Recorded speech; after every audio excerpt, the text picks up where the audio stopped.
नमस्कार। खबरों के सिलसिला में फिर से एक बार आपको स्वागत है हमारे यूएनएन न्यूज स्टार प्लस में। अगर आप मेरे चैनलों को देख रहे हैं तो सब्सक्राइब कर लीजिए, बेल आइकन तो दबा ही दीजिए और साथ में मेरे चैनल को ज्वाइन भी कर दीजिए ताकि आपसे मुझे सहयोग मिल जाए और मैं इसी प्रकार की आंगनबाड़ी की खबर आपके सामने लाता रहूं। देखिए, बिहार में जो आंगनबाड़ी सेविकाओं और सहायिका को जो चयन मुक्त किया गया है, वो सारे के सारे सेविका पटना हाईकोर्ट जाने के लिए तैयार है। लेकिन मेरा एक सवाल है, मैं यहां उन्हें रोकना चाहूंगा। आपको जब चयन मुक्त किया गया है तो आप जा रही हैं पटना हाईकोर्ट, लेकिन यहां पर आपको सोचने और विचारने की जरूरत है। अगर आप पटना हाईकोर्ट जा रही हैं, संघ में अगर जा रही हैं, आप चयन मुक्त के लिए, जो चयन मुक्त आपको कर दिया गया उसके लिए अगर आप जा रही हैं, तो मैं यहां पर आपको रोकना चाहूंगा और टोकना भी चाहूंगा कि आप सिर्फ चयन मुक्त के मामला को लेकर के मत जाइए।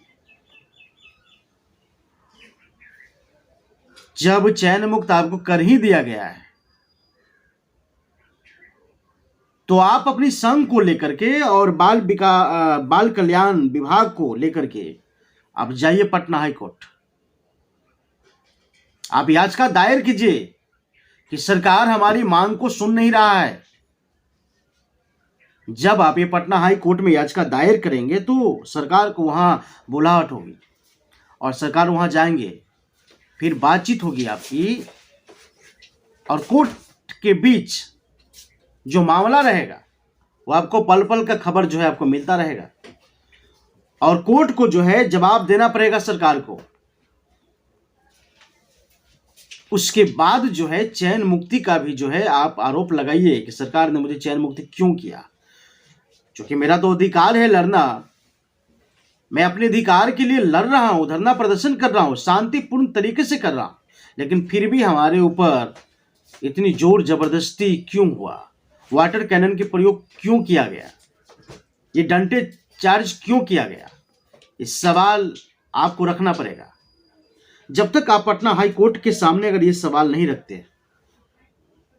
तो जानते हैं क्या होगा, आपके कुछ नहीं होने वाला है। अक्सर देखा जाता है कि जिस लोगों के ऊपर चयन मुक्ति की मामला हुआ है वो बिल्कुल अकेली जाएंगी, अकेली अपनी याचिका दायर करेंगे।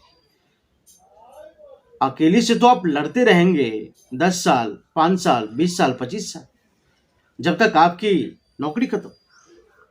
अरे समझिए आप बात को, संघ में जाइए, बाल कल्याण विभाग को आप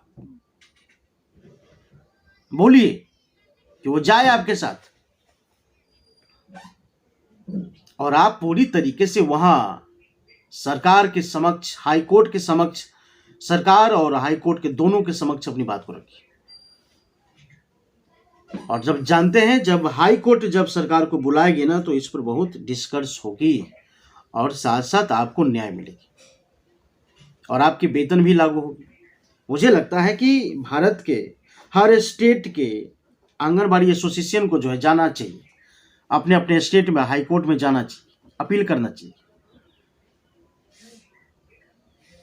अब समझिए, एक बात को मैं यहीं पर आपको समझाना चाहूंगा। राजस्थान में चुनाव है, हर स्टेट में आंगनबाड़ी धरना प्रदर्शन चल रही है और राजस्थान में चुनाव है। उस चुनाव में जो है एक से एक जुमलेबाजी हो रही है, एक से एक जुमलेबाजी हो रही है।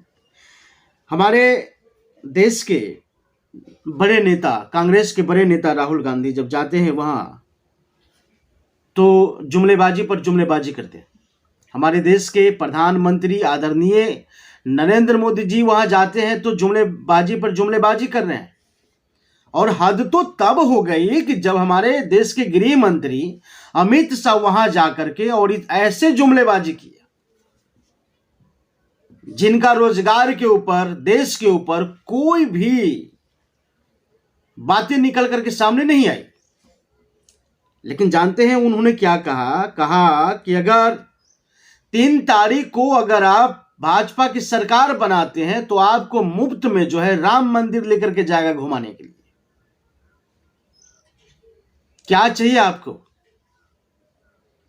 मतलब आपको मुफ्त में जो है राम मंदिर जाकर के घूमना है और यहां आंगनबाड़ी और शिष्यन भूखे मर रही है, धरना प्रदर्शन कर रही है, धूप में, सर्दी में, ठंडी में धरना प्रदर्शन कर रही है, और आप राजस्थान में जाकर के जुमलेबाजी कर रहे हैं कि भाजपा की सरकार बनती है तो हम जो है राम मंदिर घुमाने ले जाएंगे, अयोध्या में ले जाएंगे घुमाने। बताइए कहां ले जा रहे हैं आपकी सरकार? आपकी सरकार आपको कहां ले जा रहा है? आप सोचिए, आपकी जो रोजगार है, आपकी जो पेट है, वो कैसे चलेगा? इस पर कोई भी जो है प्रतिक्रिया गृह मंत्री अमित शाह नहीं दे रहे, लेकिन उन्होंने कहा है कि मैं मुफ्त में जो है घुमाने ले जाऊंगा। वहां उतना ही नहीं, सुनिए मैं आपको बताना चाहूंगा, राहुल गांधी ने कहा कि जीत होते ही, अगर कांग्रेस पार्टी की जीत अगर होती है तो वहां के सभी महिलाओं को 10-10 हजार रुपये खाते में, यहां तक कि गैस सिलेंडर के बारे में भी कह दिया गया कि 500 रुपये में गैस सिलेंडर मिलेगा।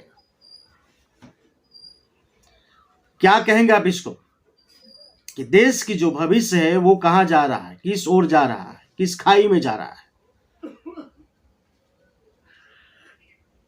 आपको आश्चर्य नहीं लगता है कि एक ओर धरना प्रदर्शन चल रहा है और दूसरी ओर यहां जुमलेबाजी पर जुमलेबाजी सरकार कर रही है? ये हो क्या रहा है देश में, ये समझना चाहिए। मतलब हर पॉलिटिशियन पार्टी मतलब जो मर्जी वही कर रहा है, लेकिन देश में जो हड़तालें चल रही हैं